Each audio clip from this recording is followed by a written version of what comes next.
بسم اللہ الرحمن الرحیم۔ ناظرین محترم، دنیا کے اندر ہر فرد کامیابی کے رازوں کو جاننے کی تلاش اور جستجو میں رہتا ہے۔ اسی حوالے سے آج سورہ طور کی جو ہماری 4 آیات ہیں جن پر ہم گفتگو کریں گے، اس کے اندر بھی اسی طرح کا تذکرہ، اور یہ اس انداز سے ہے کہ اہل جنت آپس کے اندر گفتگو کریں گے اور اس کے اندر درمیان کے اندر ایک راز کو انہوں نے بیان کرنا ہے جو آج انشاءاللہ ہم اپنے درس کے اندر سماعت کریں گے۔ ارشاد باری تعالیٰ ہے وَأَقْبَلَ بَعْضُهُمْ عَلَى بَعْضٍ يَتَسَاءَلُونَ، اور ان میں سے بعض کی طرف سوال پوچھتے ہوئے متوجہ ہوں گے۔ قالوا، کہیں گے اِنَّا كُنَّا قَبْلُ فِي أَهْلِنَا مُشْفِقِينَ، بلا شبہ اس سے پہلے ہم اپنے گھر والوں میں خوف زدہ رہتے تھے۔ فَمَنَّ اللَّهُ عَلَيْنَا وَوَقَانَا عَذَابَ السَّمُومِ، پھر اللہ نے ہم پر احسان فرمایا اور ہمیں سخت گرم ہوا کے عذاب سے بچا لیا۔ اِنَّا كُنَّا مِن قَبْلُ نَدْعُوهُ، بلا شبہ ہم اس سے پہلے عبادت گزار تھے۔ اِنَّهُ هُوَ الْبَرُّ الرَّحِيمُ، بے شک وہی بہت احسان فرمانے والا مہربان ہے۔ ناظرین، اہل جنت جو ہے بہت ساری لذتوں سے اور بہت ساری خوشیوں سے، بہت زیادہ عیش و آرام سے مستفیض ہونے کے ساتھ ساتھ ایک اور ان کو نعمت یہ بھی دی جائے گی کہ وہ آپس کے اندر ڈسکس بھی کریں گے۔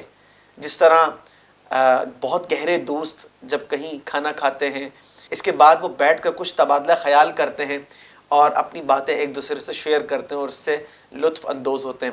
اہل جنت بھی جو ہے وہ اس طرح کریں گے کہ جس وقت وہ کھانا کھانے کے لیے بیٹھیں گے تو پھر حور و غلمان ایک طرف ہیں اور اس کے بعد کھانا وغیرہ کھانے کے بعد وہ آپس کے اندر بھی بات چیت کا سلسلہ رکھیں گے، اور اس کے اندر ایک راز جو کہ دنیا کے اندر نیک اعمال کے سلسلہ رکھنے کے ساتھ ساتھ انہوں نے ایک اور کام بھی کیا، اور وہ یہ تھا کہ وہ اللہ تبارک و تعالیٰ کا خوف اپنے دل کے اندر رکھا کرتے تھے۔ ناظرین، یہاں پر ایک سوال ہے اور اس کی کچھ وضاحت بھی ضرور درکار ہے۔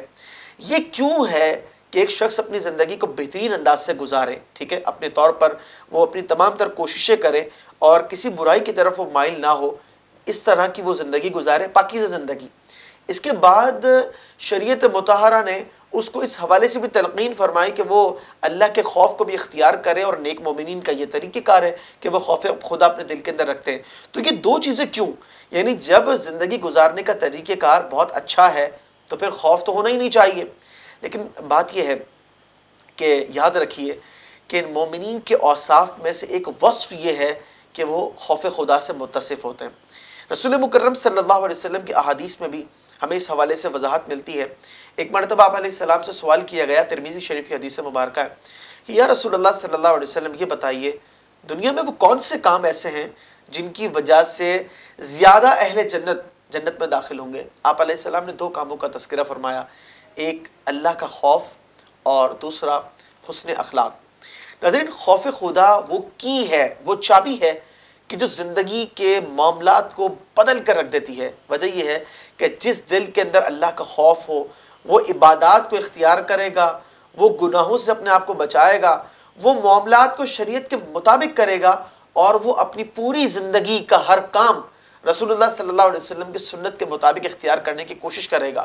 اور جس دل کے اندر خوف خدا نہیں ہے، یعنی دل کی سختی ہے، تو پھر تو وہ یہ کہے گا کہ جناب دنیاوی زندگی کو ہی انجوائے کر لو، پتہ نہیں آخرت میں کیا ہوتا ہے، اور وہ اللہ تبارک و تعالیٰ کی رحمت سے بھی مایوس نظر آتے ہیں۔ اس کا مطلب یہ ہوا کہ یہ ایک راز ہے کامیابیوں کے راز میں سے کہ انسان اپنی زندگی کو بہترین انداز سے گزارنے کے باوجود پلس یہ ہے کہ وہ اللہ کے خوف کو اپنے دل کے اندر ہمیشہ رکھے۔ ناظرین، یہ ایک بڑا باریک سا پہلو ہے لیکن ہے بڑا کام کا۔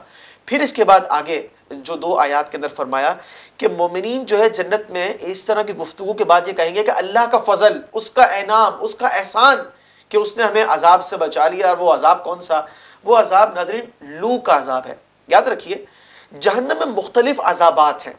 جہنم کے اندر آگ کا عذاب ہے، جہنم کے اندر جو ہے وہ پانی کا عذاب ہے، جہنم کے اندر اندھیرے کا عذاب ہے، اور بہت ساری عذاب کی صورتیں ہیں۔ یہاں اس عذاب کا تذکرہ ہے جو لو کا عذاب ہے، یعنی سخت ترین گرم ہوا، ٹھیک ہے۔ رسول مکرم صلی اللہ علیہ وسلم نے اس ہوا کے بارے میں فرمایا کہ اگر اللہ تعالی دنیا کے اندر پورے کے برابر، پورا یعنی ناخن کے ساتھ والا جو حصہ ہوتا ہے، اگر اس برابر بھی جہنم کی لو کو دنیا میں داخل کر دے تو ساری دنیا جل کر راکھ ہو جائے. اس کا مطلب یہ ہوا کہ اس کے برداشت کرنے کا جو تصور ہے وہ اس کا بھی سوال پیدا نہیں ہوتا. ایسی صورتحال ہوگی. رسول مکرم صلی اللہ علیہ وسلم نے اس کی ہیبت کو اور جو اس کی اذیت ہے اس کو اس انداز سے بیان فرمایا. تو مومنین اللہ کا شکر ادا کریں گے جنت میں کہ رب کریم عز و جل نے اس عذاب سے ہمیں محفوظ رکھا. اور ناظرین پھر اس کے بعد وہ اللہ تبارک و تعالیٰ کی حمد و ثنا بیان کریں گے اس انداز سے کہ دنیا کے اندر ہم اچھے کام کرتے تھے، ہم عبادات کرتے تھے، اور اللہ تبارک و تعالیٰ ہی بہت زیادہ احسان فرمانے والا مہربان ہے. اور ناظرین یہ احسان، یہ مہربانی کیا ہے؟ یاد رکھیے انسان نیک کتنا بھی ہو لیکن بالآخر ہے تو انسان، اور انسان خود مانتا ہے کہ اس سے خطائیں سرزد ہو جاتی ہیں. کوئی شخص بھی یہ بات نہیں کر سکتا انبیاء کے علاوہ کہ جناب میں خطا سے پاک ہوں. چنانچہ جو غلطیاں انسان کی ہو جاتی ہیں، چاہے جانے چاہے انجانے، اللہ تبارک و تعالیٰ اپنے بندوں پر کرم فرما کر ان کو درگزر فرمائے گا اور انہیں داخلہ جنت فرمائے گا. تو مومنین اس پر بھی اللہ کا احسان اور اس کا شکر ادا کریں گے. ہم بھی دعا کرتے ہیں اللہ تعالیٰ کی بارگاہ میں کہ ایسے نیک بندوں کے طفیل ہمیں بھی بلا حساب و کتاب داخل جنت فرمائے. خلق السحاب وخلق الماء خلق الشمس في الفضاء سبحان خالق الحياة